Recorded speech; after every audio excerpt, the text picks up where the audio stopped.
Komputer. Oke, Assalamualaikum warahmatullahi wabarakatuh. Ini untuk project introduction. Ini topiknya sudah berakhir sih di hari ini ya. Jadi mulai minggu depan kita mulai belajar project integration. Nah, ini adalah siklus hidup dari proyek ya. Siklus hidup proyek mulai dari fase inisiasi ya. Lalu ada di fase planning, ada fase eksekusi, ada closing. Nah, teman-teman, ini sebenarnya maknanya banyak sekali ya. Kenapa? Karena dalam siklus hidup proyek identik dengan apa yang akan kita serahkan kepada klien. Misalnya pada saat initiating, apa sih kira-kira deliverable yang harus kita buat ya? Nah, nanti klien misalnya memberikan project charter. Nanti project manager yang akan membuat project charternya bersama dengan project sponsor dan diketahui oleh klien. Nah, makanya untuk fase inisiasi ya, outputnya adalah project charter. Bu, project charter itu apa? Project charter itu adalah suatu dokumen formal di mana di sana tertulis siapa project manajernya dari si proyek tersebut. Jadi lebih ke memberikan otorisasi bahwa si X lah project manajernya dan ini adalah deliverable yang harus dibuat yang menjadi tanggung jawab dari si project manager tersebut. Itu. Nah, project charter itu ibaratnya kayak SIM gitu loh. Jadi kalau misalnya project nggak ada project charter, maka si project manager tidak memiliki tanggung jawab lah untuk melaksanakan project tersebut ya. Itu project charter. Apa saja sih isi dari project charter nanti akan dibahas di bagian project integration ya. Gitu. Lalu mulai fase planning nih. Di fase planning ini kita akan mempersiapkan kira-kira how to-nya apa saja. Bagaimana untuk melaksanakan proyek, bagaimana memproduce produk atau service yang akan kita berikan kepada klien, apa saja sih kira-kira planningnya. Nah, dilihat di sini nih. Apa deliverable yang harus kita buat atau yang harus kita serahkan ke klien? Project Management Plan. Project Management Plan ini adalah rencana-rencana yang tertulis ya, rencana-rencana apa saja yang akan kita lakukan selama fase eksekusi, selama kita memproduce produk atau servisnya nanti seperti apa di proyek itu, bagaimana pendekatannya, bagaimana biayanya, bagaimana jadwalnya, dan lain sebagainya itu dibahas di dalam Project Management Plan. Kalau Project Management Plan-nya nanti ya sudah dibuat oleh Project Manager bersama tim. Ya, ingat ya, yang membuat Project Management Plan itu adalah Project Manager bersama tim. Jadi tim juga ikut serta dalam pembuatan Project Management Plan. Di fase inisiasi ini, Project Manager sudah dipilih. Ya, ingat ya. Jadi kapan si Project Manager itu terlibat dalam proyek ada di fase inisiasi. Nah, kapan tim mulai bergerak? Nah, di tim itu mulai bergeraknya di fase eksekusi. Namun di fase planning ini lebih ke kebutuhan atau bisa juga tim mulai diassign untuk sama-sama membuat project management plan-nya terlebih dahulu. Karena dengan kita membuat project management plan bersama tim akan menimbulkan chemistry di proyek. Jadi sama-sama memiliki tanggung jawab. Itu sih pentingnya ya. Itu yang di-highlight. Oke, selanjutnya sudah diberikan project management plan-nya. Nah, nanti akan diberikan ke klien ya. Ini nih. Ini akan diberikan ke klien. Kalau sudah di-approve, itu akan menjadi project baseline. Ya. Nih, kalau sudah di-approve, jadi project baseline. Ini sebenarnya hampir sama dengan project management plan, tapi kalau sudah di-approve sama klien, itu disebut dengan project baseline. Kalau belum di-approve, yaitu project management plan. Ya, jadi artinya apa? Si project management plan ini harus diketahui oleh si klien. Pendekatannya seperti apa, kurva S-nya nanti bagaimana, bagaimana cara memonitor proyek, apa saja KPI-nya. Hal ini dikarenakan agar klien dan si project manager sama juga dengan tim memiliki satu visi yang sama, berada dalam perahu yang sama. Kebayang kalau misalnya kita buat ya project management plan, tapi ternyata itu tidak disetujui atau itu tidak menjadi concern-nya si klien, ya sama aja kita capek gitu ya, akan dibayar gitu ibaratnya. Oleh karena itu pastikan si project management plan mendapatkan approval dari klien. Setelah itu di fase eksekusi. Di eksekusi ini, nah dilihat ya kurvanya makin naik. Ini tuh artinya resource yang terlibat lebih banyak, terus biaya yang terlibat juga lebih banyak, pekerjaan juga sudah mulai terlihat rupanya gitu. Nah, carrying out the work. Jadi kita itu melaksanakan rencana-rencana yang dibuat di fase sebelumnya. That's it. Jangan ditambah, jangan dikurangi. Tapi kalau misalnya ada change request di sini muncul ya, bisa tiba-tiba ada change request aja di sini. Di sini ada change request ya. Sorry. Ada change request. Nah, kita harus mengamandemen atau misalnya harus mengupdate dari project management plan. Bisa juga nanti harus mengamandemen kontrak atau addendum kontrak. Jadi bisa macam-macam. Ya. Itu setelah itu di fase closing. Di fase closing itu sebelum ke fase closing, di sini ada yang menarik ya teman-teman ya. Di fase closing ini si deliverable-nya harus diberikan ke klien, harus di-ACC oleh klien. Ya, harus di-ACC oleh klien. Ini harus di-ACC oleh klien. Jadi dilihat dulu seperti apa speknya, baru dikatakan bisa selesai. Dan jangan lupa, setelah proyek ini selesai, kita arsipkan dokumennya semua, karena itu akan menjadi aset yang berharga di proyek setelahnya gitu ya. Kalau misalnya proyek yang mungkin hampir mirip, ini akan menjadi aset yang berharga. Ini akan menjadi template, ini akan menjadi lesson learned. Jadi archive project document. Nah, di kurva ini juga kalian harus pahamin ya, ini cost and staffing level. Di fase ini ya, staffnya mungkin yang terlibat sedikit. Di fase planning ini adalah tim inti lah. Di fase eksekusi ini adalah yang implementor. Di closing akan lebih turun lagi, mungkin hanya selevel staff inti saja, project management team, ya, dan PM. Kalau di sini ini project team, beda ya antara project management team dan project team. Tuh. Tuh. Ini adalah kurva ya, hubungan antara siklus hidup proyek terhadap resiko, keterlibatan stakeholder, ketidakpastian ya. Itu coba dilihat nih. Di fase awal proyek ya, keterlibatan stakeholder tuh sangat tinggi sekali.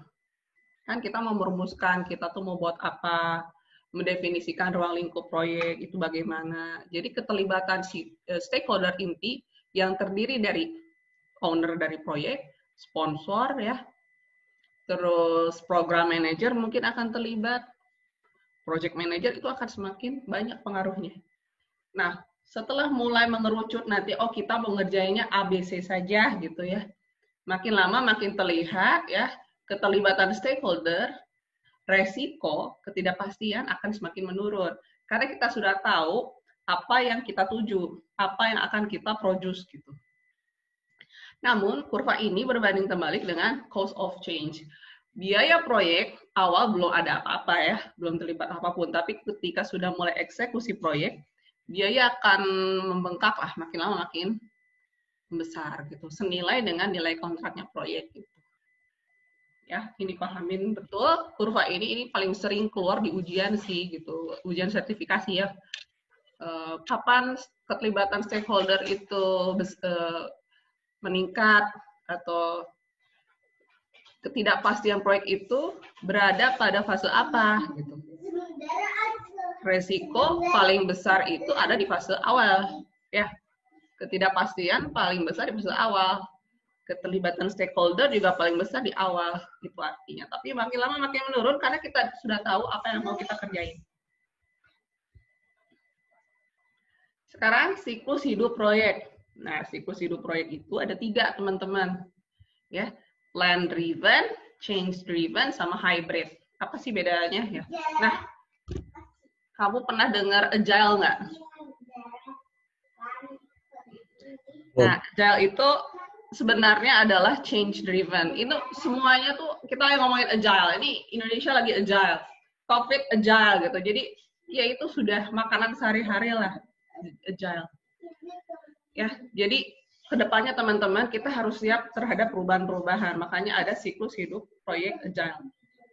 Lalu ada juga plan driven. Kalau plan driven itu semuanya harus ada rencana di awal ya. Jadi semua harus terdokumentasi dengan baik. Mohon maaf ya kalau ada suara anak saya ya, anak saya lagi di bawah, ini lagi belajar juga.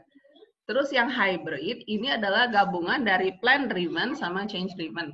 Gitu, ya. Oke. Nah, plan driven project life cycle ini cocok untuk proyek yang seperti apa? Ini cocok untuk tipikal proyek konstruksi. Kita mau buatnya ukurannya berapa? Rumahnya tipe 36. Kayunya mau kayu apa? Ya, kusennya mau jenisnya apa? Mau ukuran apa? Garasinya berapa? Jadi sudah diketahui di awal ya. Kalau kamu ketemu sama namanya proyek yang mudah sekali didefinisikan di awal di fase inisiasi, ya udah kita pakai plan driven PLC. Jangan sesumbar ya udah kita pakai agile. Agile itu cost-nya besar teman-teman ya gitu. Jadi harus bisa memilih siklus hidup mana yang cocok dengan proyek gitu. Kalau misalnya ini aja kata kuncinya ya. Kalau kata kuncinya adalah ini. Nih, require scope, schedule, and cost gitu. Ruang lingkupnya mudah di-trace, pekerjaannya juga mudah dihitung gitu, durasinya, biayanya juga mudah dihitung, RAB-nya gitu. Di awal proyek banget ya di fase inisiasi, ya udah kita pakai PLC aja gitu ya, pakai plan driven PLC. Nah, kata lain dari plan driven PLC itu adalah waterfall. Kalian tahu waterfall nggak? Nah, itu sebenarnya ya. Waterfall jadi sekuensial. Jadi habis ngerjain A, baru kita move on ke aktivitas B. Aktivitas B selesai, lalu ke aktivitas C. Jadi berurutan kayak waterfall. Ya. Nah, apa sih lawannya? Lawannya itu adalah change driven PLC. Jadi kalau change driven tuh yang men-triggernya adalah perubahan-perubahan. Kenapa? Karena ya, nih, kata kuncinya di sini sih. Kata kuncinya di sini nih. Ya. Jadi kita fokus ke pemenuhan requirement di project gitu. Dan bisa jadi di fase inisiasi itu kita tidak mudah mendefinisikannya ya. Jadi seiring berjalannya waktu bisa jadi terdapat perubahan-perubahan yang terjadi gitu. Mungkin ada masukan, kita buat lagi gitu. Misalnya kita butuh tambahan ini, mudah untuk memproduksinya. Contohnya kayak apa? Pembuatan aplikasi. Nah ini ditambah, ya dikurangin, ya paling tinggal dikurangin lah ya codingannya gitu. Atau ditambah fiturnya. Nah kebayang ya kalau misalnya konstruksi pakai agile. Nah, kebayang ya, udah bangun gedung, saya nggak suka, runtuhin lagi. Makanya cost-nya besar banget gitu. Kalau misalnya project pakai siklus hidupnya waterfall. Bu, ada nggak kira-kira proyek konstruksi tapi pakai agile? Ada ya. Contohnya adalah yang di Dubai, Burj Khalifa. Tahu kan kalian Burj Khalifa ya? Yang towernya yang paling tinggi di dunia. Ya karena memang si pemiliknya itu adalah crazy rich ya. Gitu. Jadi ya nggak masalah gitu. Tambahin lagi. Oh kurang, tambahin lagi. Ya, terserah. Makanya cost-nya untuk agile itu lumayan besar ya karena rentan terhadap perubahan. Untuk change driven PLC ini atau agile ya, agile thinking, agile life cycle, ini kebanyakan digunakan di pembuatan aplikasi gitu. Terus pembuatan research ya. Karena mungkin di awal tuh kita tuh belum tahu ya, belum tahu kira-kira seperti apa ke depannya. Adanya masukan dari beberapa stakeholder bisa jadi nanti akan merubah gitu. Jadi kita harus siap terhadap perubahan tersebut. Nah, teman-teman, agile itu bukan berarti milik software developer ya. Agile itu adalah mindset, teman-teman. Mindset bahwa kita harus bersikap adaptif terhadap perubahan. Ya, jadi jangan sampai alergi terhadap perubahan. Bu, kalau ngerjain TA itu tuh waterfall, ya, waterfall atau change driven. Kalau menurut saya ya, mengerjakan TA, mungkin di awal kalian masih kesulitan. Ini saya mengerjain apa ya, tapi seiring berjalannya waktu banyak masukan sana sini, bisa jadi kamu mungkin kan balik lagi ke judul, lompat lagi ke analisis. Nah untuk tipikal penelitian itu mungkin lebih tepatnya ke agile. Jadi sebenarnya kamu sendiri juga sudah paham gitu, itu lebih ke mindset ya teman-teman ya. Jadi lebih ke mindset kalian bahwa bersikap agile itu adalah bersikap adaptif, bersikap mudah, ada adaptasi terhadap perubahan-perubahan yang terjadi, ya dinamis, bersikap bersifat dinamis proyeknya gitu. Ya, jadi lebih fokus ke mungkin nanti lebih ke prototyping gitu ya. Prototyping. Misalnya kalian ngerjain TA bab 1, bab 2, bab 3, bab 4, ketemu pembimbing 2, berubah lagi ke bab 1 gitu, buat lagi bab 2 dan sebagainya. Ya. Nah, ongkosnya kalau misalnya agile itu ya mungkin lebih capek gitu ya. Pro konnya ya. Konnya itu adalah lebih capek, lebih banyak effortnya gitu. Terus kalau pro-nya apa? Pro-nya itu adalah sesuai dengan keinginan klien gitu biasanya rata-rata. Ya, gitu. Hybrid itu adalah gabungan ya, gabungan antara si prediktif. Prediktif itu adalah yang plan driven ya. The other name-nya adalah plan driven sama iteratif. Iteratif itu adalah yang si agile. Gitu. Pokoknya intinya gimana cara bedainnya? Kalau di awal ketemu proyek yang mudah dikelola, yang mudah diturunin RAB-nya, yang kebayang visualisasinya, yang gampang dibuat prototyping-nya gitu ya. Silakan aja kamu pakai project life cycle yang plan driven. Tapi kalau dari awal kayaknya ini rentan terhadap masukan-masukan perubahan deh gitu. Dan kita juga mungkin agak sulit mendefinisikannya secara exactly A, B, C, D gitu. Ya, tapi kita bisa kunci sebenarnya ya. Kita persempit ruang lingkupnya, tapi dalam ruang lingkup tersebut juga rentan terhadap perubahan. Nah, biasanya kita pakai agile. Nah, hybrid adalah gabungan dari prediktif sama yang agile. Gitu, gabungan dari kedua proyek tersebut. Ya, sampai sini ada yang mau ditanyakan? Kalau ada yang mau ditanyakan, silakan aja ya, ajukan pertanyaan. Terus dalam project life cycle ya, ada yang disebut dengan deliverable ya. Ibu dari kemarin ngomong deliverable. Deliverable itu apa? Nah, teman-teman, kalau kamu nanti turun di proyek, pasti mereka bakal ngomong deliverable. Dia akan mengejar deliverable. Deliverable itu adalah yang akan kita kasih ke klien. Bisa jadi produk, bisa jadi service. Pokoknya yang akan diproduksi lah ibaratnya ya. Yang akan kita buat, akan kita serahkan ke klien. Itu disebut dengan deliverable. Jadi misalnya klien akan meminta deliverable 1, 2, 3. Itu adalah yang harus kita buat. Dan 3 itu harus kita manage, 3 itu yang harus kita pegang, 3 hal tersebut juga harus dieksekusi oleh bersama tim. Ya, untuk diberikan ke klien. Terus dalam project life cycle siapa aja yang terlibat gitu, semuanya lah, semuanya harus terlibat, apalagi project team gitu ya. Terus tapi balik lagi nanti ke project life cycle ya. Di situ di fase inisiasi mungkin hanya tim inti saja yang disebut dengan project management team, project sponsor, klien, project manager. Nah, terus mulai naik lagi, kalau naik lagi itu semua tim, mulai turun lagi, hanya tim inti saja gitu.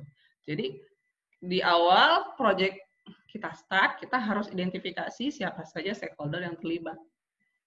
Tuh. Kenali betul tanggung jawab, perannya gitu ya, bagian keuangannya, bagian marketingnya, bagian yang menghubungi klien, karena bisa jadi ya kalau misalnya proyeknya semakin besar nilai kontraknya, itu ada PIC khusus, ada unit khusus gitu. Kalau udah semakin unit khusus itu kita harus kenal job desk-nya apa. Kita memberikan dokumen ini ke siapa sih, ke unit mana sih gitu. Ya. Kalau proyeknya cuman ya sizing-nya kecil, ya udah lo ownernya, gue project manajernya, ini adalah timnya, that's it gitu, sederhana itu. Tapi kalau semakin besar, banyak sekali unit yang terlibat gitu, kenali lebih baik gitu ya, kenali baik stakeholder yang terlibat tersebut, akan main gitu knowledge tersebut.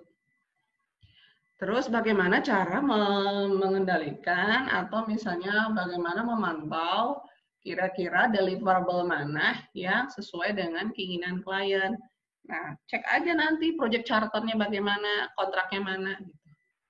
Bu, misalnya ada yang nanya lagi, Bu, apa bedanya kontrak sama project charter? Beda ya, kalau project charter itu adalah dokumen yang berisi otorisasi si project manager menjadi penanggung jawab atau sebagai penanggung jawab terhadap proyek tersebut gitu. Nanti disebutin siapa, misalnya Abdurrahman sebagai project manager. Ini adalah deliverable-nya A, B, C, D.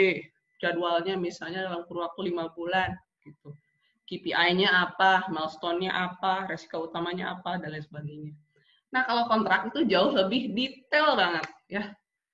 Spesifikasi pekerjaan ya. Kalau misalnya ke sizing, ukurannya bagaimana, cara memanage-nya bagaimana, kapan ada BAST, kapan ada serah terima proyek, kapan ada audit dan lain sebagainya. Gitu. Ya. Jadi bagaimana kita memanage ya, itu tergantung pendekatannya. Biasanya kita menggunakan kurva S untuk memantau kinerja dari teman-teman, dari tim gitu. Kurva S senantiasa diupdate tiap harinya, tiap minggunya. Nanti akan kita informasikan ke klien ya. Bisa tiap hari, bisa tiap minggu gitu ya. Tapi rata-rata sih tiap hari sama tiap minggu, jarang tiap bulan. Karena proyek itu kan durasinya singkat. Lalu setelah tadi kan project life cycle ya. Ini saya ngomongin tentang masalah project life cycle. Nih, hybrid, ada change driven, ada plan driven. Nah, sekarang kita ngomongin project management process. Nah, project management process itu apa? Isinya gitu. Jadi, kalau project management process itu pasti sama. Semua siklus hidup pasti ada itu. Tapi kalau project life cycle bisa jadi berbeda. Tapi yang sama adalah project management prosesnya. Apa sih proses utamanya? Proses utamanya adalah inisiasi, ada planning, ada eksekusi, ada closing. Kalau project life cycle bisa jadi untuk yang pembuatan aplikasi, ya, initiating, prototyping, developing, testing, closing. Macam-macam nanti siklus hidupnya. Tapi kalau proses utamanya dalam memanage project pasti sama. Initiating, planning, executing, sama closing. Semua jenis siklus hidup. Ya, semua jenis siklus hidup project management prosesnya sama. Ya, gitu. Dan ini adalah project boundary. Kalau kamu tidak bisa mendefinisikan project boundary, kamu bakal overlap kerjaannya.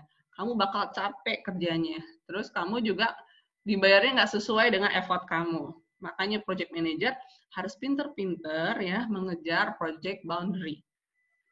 Kalau sekiranya masukan dari klien itu ternyata itu out of scope, sangat berbeda jauh, dan kesukarannya mungkin lebih kompleks ya, kamu bisa meminta untuk addendum kontrak, atau misalnya kalau klien tidak setuju, bisa juga untuk next project gitu. Ya udah, kita buat project baru lagi, asalkan project ini selesai dulu.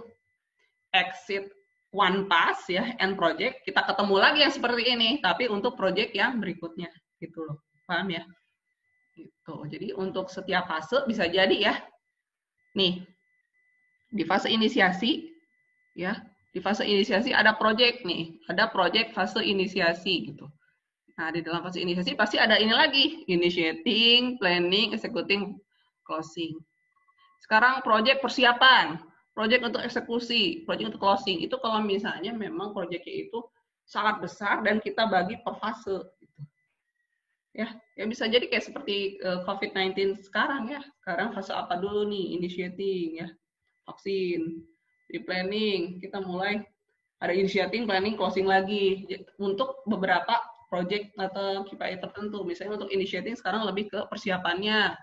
Yang planning itu mulai mempersiapkan obat-obatannya, bagaimana pabrik mana yang akan diberikan wewenang untuk mulai memproduksi, di fase eksekusi, siapa implementornya, dan sebagainya. Terus, teman-teman, masing-masing project management proses itu saling berinteraksi ya. Gitu. Jadi memungkinkan banget untuk balik lagi ke proses sebelumnya. Gitu ya. Initiating, planning, executing. Nah, kalau executing pasti otomatis ada controlling, ya enggak? Ketika kamu berjalan ya, jadi kalau secara apa ya logika ya, executing itu adalah mengimplementasi perencanaan, ya. Untuk MNC ini adalah proses berhenti sejenak melihat kira-kira apa yang sudah kita buat itu sudah sesuai belum dengan rencana. Gitu. Misalnya kamu lagi berjalan, jalannya lurus gitu.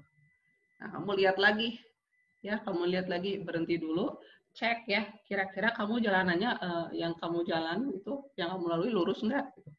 Oh, ternyata di planning itu harusnya belok-belok gitu ya. Oh, berarti saya harus koreksi lagi, harusnya jalannya belok-belok. Gitu. Jadi MNC itu adalah proses berhenti sebentar lah untuk melihat jejak-jejak yang sudah kita kerjakan itu seperti apa.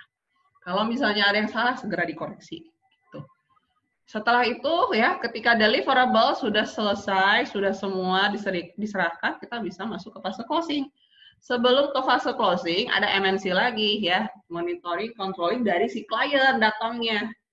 Jadi nanti controlling itu ada dua, dari sisi project manajernya ya, dari sisi internal, sama dari sisi klien. Klien akan melakukan audit pekerjaan, gitu.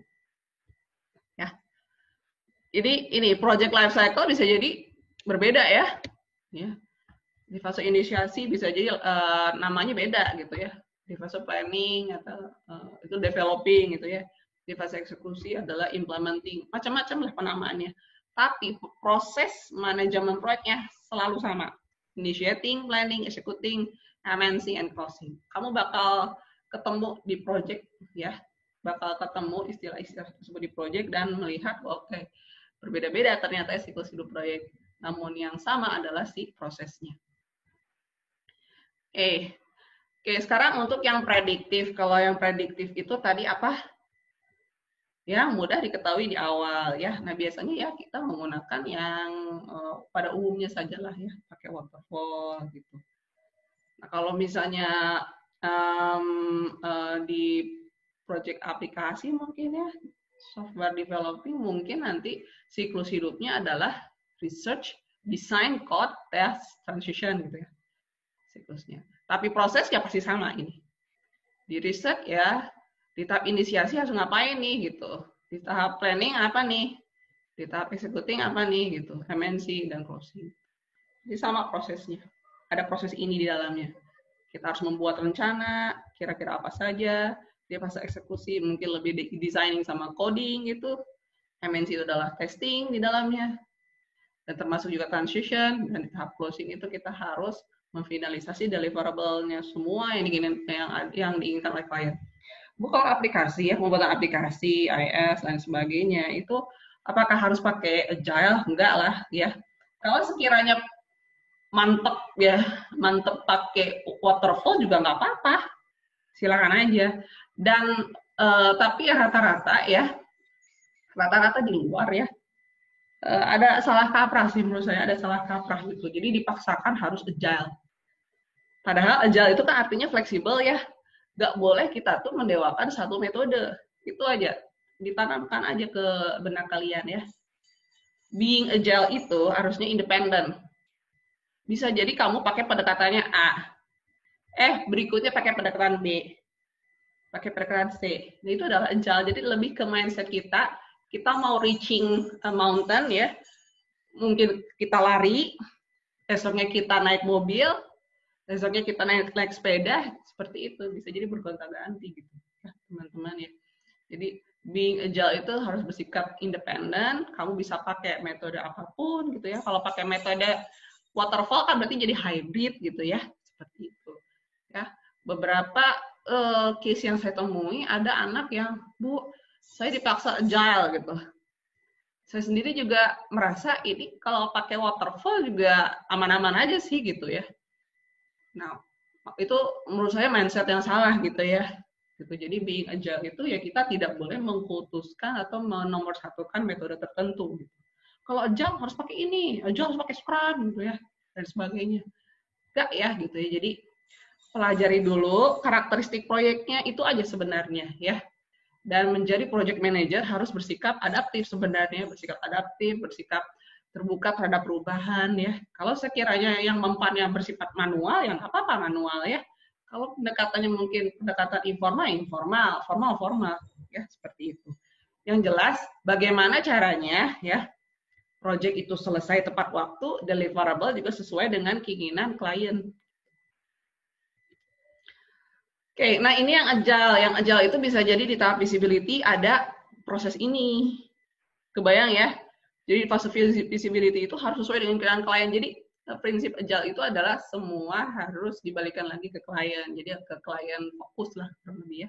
Biar apa di akhir itu nggak keteteran gitu ya, nggak keteteran kira-kira revisinya apa saja. Jadi di fase feasibility kita misalnya mau ngadain semacam checking point ya, checking point atau review bersama klien. Apakah ini yang saya kerjakan? Oke, benar. Baik, kita move ke fase selanjutnya.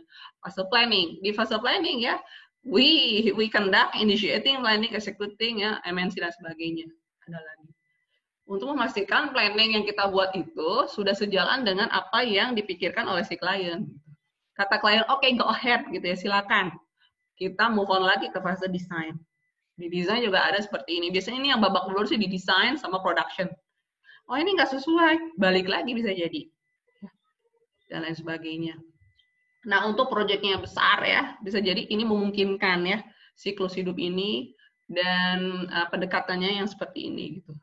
Dalam rangka apa? Untuk meminimasi di akhir kalau misalnya deliverable-nya itu tidak sesuai dengan harapan klien gitu.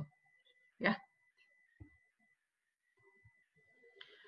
Nah, untuk yang adaptif ini ya nanti di sini di fase rilis ya. Di fase rilis itu bisa jadi dia terus-terusan literasinya ya sampai benar-benar yang diinginkan oleh klien. Ya. Jadi sampai benar-benar sesuai dengan KPI. Kalau kata klien oke, sudah bisa dikatakan memenuhi persyaratan, kita bisa ke closing. Ya, paham ya? Untuk big project bisa jadi seperti ini. Untuk yang agile, PR-nya di sini nih, mulai Pak, PR-nya.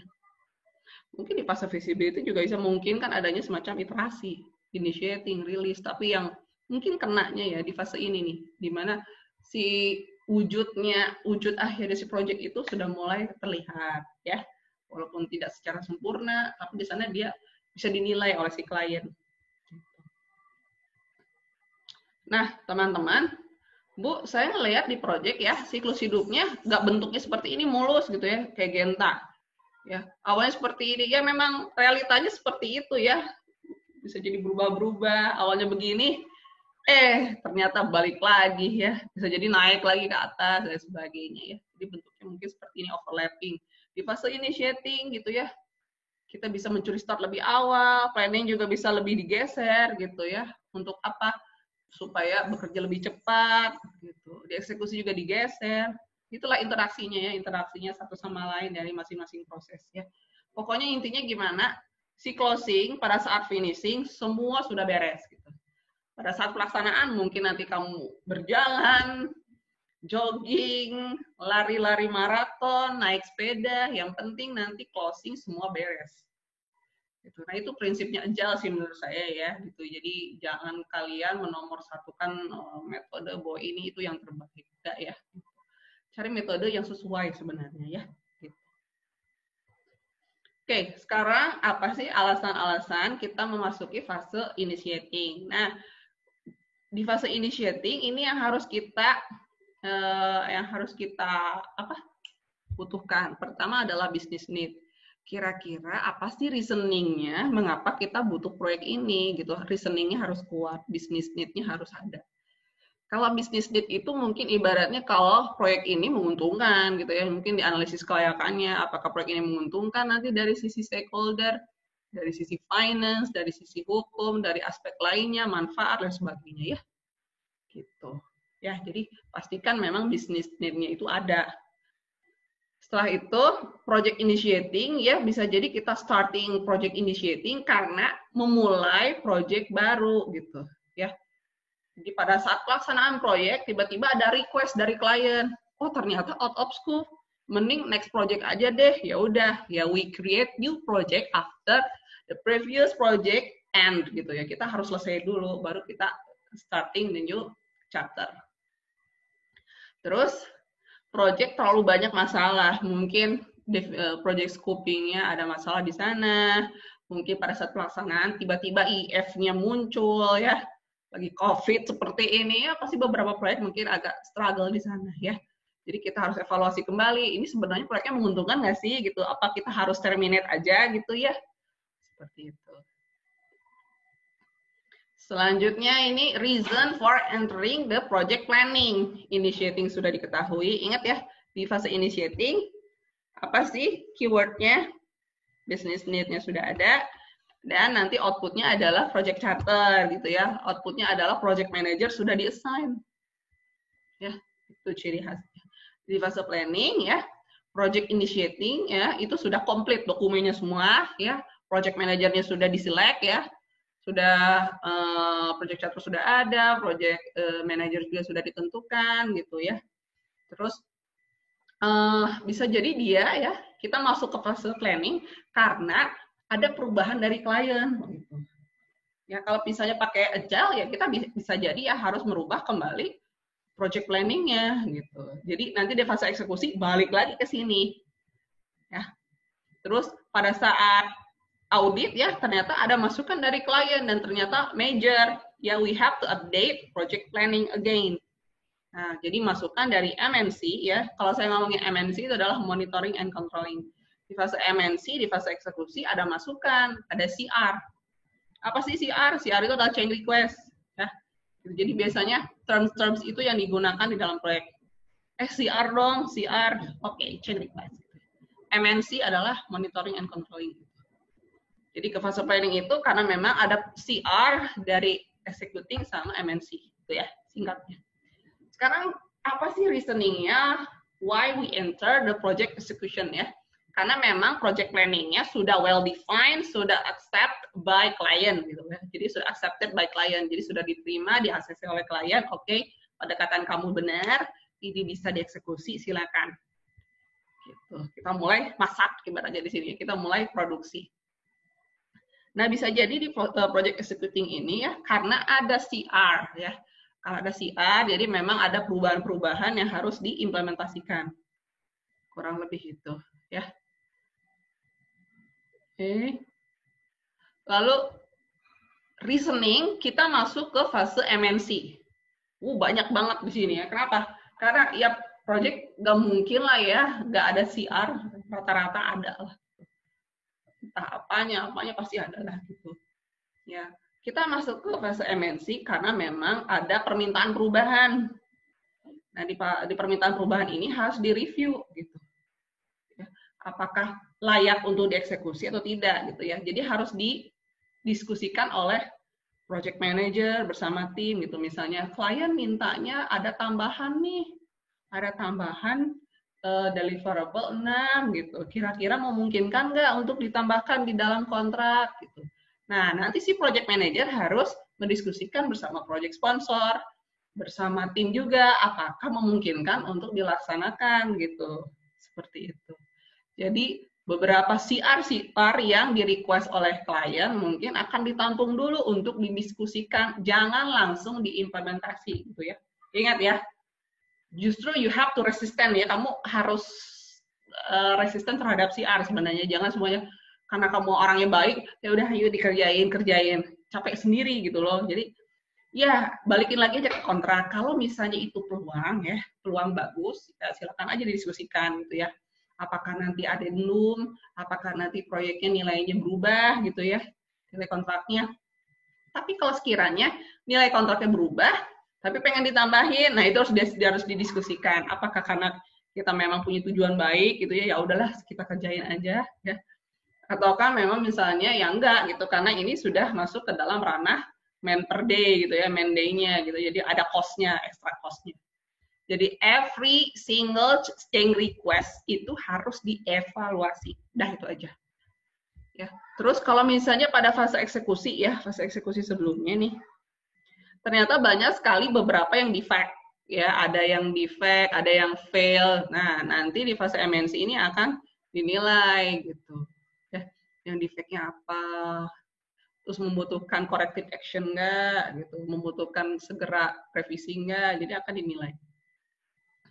Terus apa saja sih kita reasoningnya masuk ke dalam MNC? Ada work performance data ya. Work performance data itu adalah data ya. Data itu kan fakta yang tidak bisa dibantah, ya nggak? Kamu ngerjain, misalnya hari pertama kamu ngerjain bab 1 lah ibaratnya. Ya itu fakta. Kamu mengerjakan bab 1, dokumennya ada gitu. Hari kedua misalnya mengerjakan bab 2. Hari ketiga bab 3. Itu adalah fakta-fakta. Dan di fakta-fakta tersebut nanti harus dievaluasi gitu. Bener nggak yang kamu kerjakan itu sudah sesuai dengan kontrak, gitu misalnya, sudah sesuai dengan spesifikasi, sesuai dengan requirement. Lalu reasoning dari MNC-nya satu lagi adalah deliverable. Jadi sudah ada deliverable-nya, ya, ada deliverable-nya yang siap untuk dinilai. Gitu. Saya sudah mengerjakan ABC, mohon dinilai apakah ini sudah sesuai atau belum. Jadi di fase MNC ini bisa ada semacam controlling dari internal, bisa jadi dari controlling dari luar. Tapi pastikan teman-teman, ini penting sekali, simpan di dalam benak kalian. Jangan sampai ya pada saat monitoring dari klien banyak sekali error, banyak sekali kesalahan-kesalahan gitu. Jadi we have to keep it gitu. Jadi sebelum sampai keluar kita selesaikan dulu di dalam gitu. Karena kalau udah nyampe keluar ya lumayan itu nanti efeknya ke brand juga ya. Oh, ternyata si project manajernya kagak bener ya. Masa ke kita salah semua? Berarti bagaimana proses memanage projectnya gitu? Kok banyak banget salahnya? Gitu, ya. Jadi pastikan sebelum rilis keluar itu harus perfect. Itu sih sebenarnya. Setelah itu ya, setelah project MNC apa sih outputnya? Misalnya, wah misalnya kata project manager, project sponsor diskusi aja sama tim, requestnya dari klien itu out of scope banget gitu, dan costnya juga besar sekali. Ini identik dengan project gitu. Jadi nggak bisa ditambahkan ke dalam suatu item pekerjaan. Ini project baru lagi. Oke, jadi masuk ke project initiating, review the project charter, ya. Dicek lagi project charternya seperti apa. Bisa jadi nanti reasoningnya lagi untuk project berikutnya. Terus dari proses MNC ini, karena ada CR, dia harus masuk ke dalam fase planning. Planningnya nanti diupdate. Kalau memang hasil dari MNC itu adalah CCR di-approve untuk dikerjakan. Ya, update planningnya masuk ke fase eksekusi. Di fase eksekusi misalnya beberapa item pekerjaan banyak defect-nya, ya udah kita koreksi gitu. Atau misalnya ada beberapa item yang memang tidak ada kejelasan, boleh kita abaikan saja gitu ya untuk menunggu kira-kira tindak lanjutnya seperti apa. Jadi segala macam lah informasi-informasi yang terlibat di sana. Ya. Terus di fase MNC misalnya, wah ini nggak ada kejelasan nih gitu ya, dari klien juga pasif, kontraknya juga sebentar lagi sudah selesai gitu ya, ya we can terminate ya, jadi project itu bisa terminate juga.